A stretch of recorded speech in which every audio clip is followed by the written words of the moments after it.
আসসালামু আলাইকুম রহমতুল্লাহি ওয়া বারাকাতুহ। 3 নম্বর ঈমানুর রসুল হলো মারিফাতুন নবী সাল্লাল্লাহু আলাইহি ওয়াসাল্লাম। নবী সাল্লাল্লাহু আলাইহি ওয়াসাল্লামকে চিনা। নবী সাল্লাল্লাহু আলাইহি ওয়াসাল্লামকে কিভাবে চিনতে হবে? নবী সাল্লাল্লাহু আলাইহি ওয়াসাল্লামকে চিনতে হবে যে নবী সাল্লাল্লাহু আলাইহি ওয়াসাল্লাম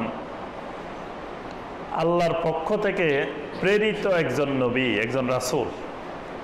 তবে তিনি প্রথমে আবদুহু, তারপরে রাসূলহু। ঈমানের মধ্যে আমরা বলি ওয়াশহাদু আন্না মুহাম্মাদান আবদুহু ওয়া রাসূল। আগে তিনি আবদুহু, তারপরে রাসূলহু। তিনি আল্লাহর একজন গোলাম। আমি যেমন আল্লাহর গোলাম, আল্লাহ রাসূল সাল্লাল্লাহু আলাইহি ওয়াসাল্লাম একজন আল্লাহর গোলাম। তিনি একজন মানুষ, তিনি ফেরেশতাও না, তিনি জিনও না, তিনি মানুষের অন্তর্ভুক্ত। তিনি আল্লাহর একজন গোলাম। তারপরে আল্লাহ পাক তাকে রিসালাতের দায়িত্ব দিয়েছেন, তাকে আল্লাহ পাক রাসূল বানিয়েছেন। রাসূল বানিয়েছেন আল্লাহ পাক কোন আয়াত দিয়ে? ইকরা বিসমি রাব্বিকাল্লাযী খলাক। এই আয়াতের মাধ্যমে নবুয়তের ঘোষণা, রাসূলের ঘোষণা। আর দায়িত্ব বন্টন করছেন আল্লাহ পাক সূরা আল মুদ্দাসসিরে গিয়ে। মানে এই আয়াত নাজিলের কয়দিন পরেই সূরা আল মুদ্দাসসির নাজিল হয়েছে।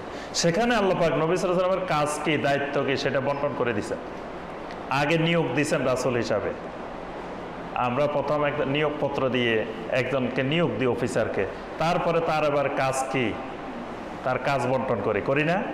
আল্লাহ পাক প্রথমে ইকরা বিসমি রাব্বিকাল্লাযী খলাক দিয়ে নবী হিসাবে, রাসূল হিসাবে তাকে আল্লাহ পাক ঘোষণা দিলেন। তারপরে সূরা নাজিল করে রাসূলের দায়িত্ব কি আল্লাহ পাক সেটা বন্টন করছেন।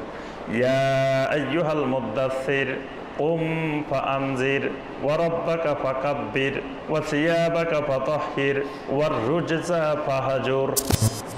প্রথম দিকে যে আয়াতগুলো নাজিল হইতো কোরআনে কারিমের, আয়াতগুলো ছোট ছোট হইতো, লম্বা আয়াত নাজিল হইতো না প্রথম দিকে। কারণ ছোট ছোট আয়াত মুখস্থ রাখতে সুবিধা, দাওয়াত দিতে সুবিধা, কথা বলতে সুবিধা। লম্বা আয়াত মুখস্থ রাখা কঠিন। এজন্য প্রথম দিকের যে সূরাগুলো, এইগুলার আয়াতগুলো একবার ছোট ছোট।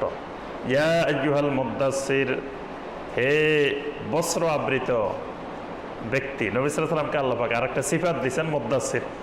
কুম ফাআনজির, ওই কম্বল, ওই কাঁথা যেটা গায়ে দিয়ে শুয়ে আছো, এটা ফেলে দাও। কুম, দাঁড়াই যাও, উঠে যাও। উঠে কি করবা? ফাআনজির, তোমার 1 নম্বর কাজ, তুমি মানুষকে, দুনিয়াবাসীকে সতর্ক করবা। কিসের থেকে সতর্ক করবা? মুফাসসিরিন ইকরাম বলেন ফাআনজির আনিশ শিরকে, শিরক সম্পর্কে দুনিয়ার মানুষকে তুমি সতর্ক করো। ওয়া রাব্বাকা ফাকাব্বির, তোমার রবের শ্রেষ্ঠত্ব ঘোষণা করো। তোমার রব যিনি তোমাকে রাসূল বানাইছেন, যিনি তোমার খালেক, সেই রবের শ্রেষ্ঠত্ব ঘোষণা করো। তো শ্রেষ্ঠত্ব ঘোষণা কেমনে করবা? বিত্তাওহীদ, তাওহীদের মাধ্যমে, একত্ববাদের মাধ্যমে। একজন আল্লাহরে খুব ভালোবাসে, কিন্তু আল্লাহর সাথে আরো 10 জনকেও সে মাবুদ বানাইছে। এটা ভালোবাসা না। ভালোবাসা হলো সব মাবুদ মুক্ত হয়ে একমাত্র আল্লাহকে মাবুদ বানাইছে। এটা হলো মহব্বত।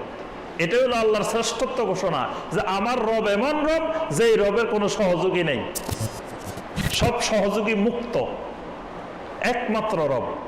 এটাকে আল্লাহ বলেছেন ওয়া রাব্বাকা ফাকাব্বির, তোমার রবের তাকবীর ঘোষণা করো, শ্রেষ্ঠত্ব ঘোষণা করো। এই শ্রেষ্ঠত্বটা হবে বিত্তাওহীদ। ওয়া সিয়াবাকা ফাতাহির, তোমার কাপড়টাকে পবিত্র রাখো। কাপড় পবিত্র রাখার অর্থ কি? মুফাসসিরিন ইকরাম বলেন এটা আরবের একটা বাগধারা। ওয়া সিয়াবাকা ফাতাহির, তোমার কাপড় ঠিক রাখো। তার অর্থ হলো তুমি যেই সমাজে বসবাস করতেছো, যে সমাজে তোমাকে নবুয়তের দায়িত্ব দেওয়া হয়েছে, এই সমাজ শিরকের ময়লায়, কুফরের ময়লায় ভর্তি।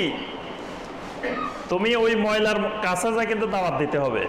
তো দাওয়াত দিতে গেলে খেয়াল রাখিও তোমার কাপড় চোপড়ে যেন ময়লা না লাগে। কথাটা বুঝতে পারছেন? মানে তুমি যে সমাজে, জাহেলি সমাজে দাওয়াত দিবা, এটা ময়লার সমাজ, শিরকের ময়লা, কুফরের ময়লা এখানে ভর্তি।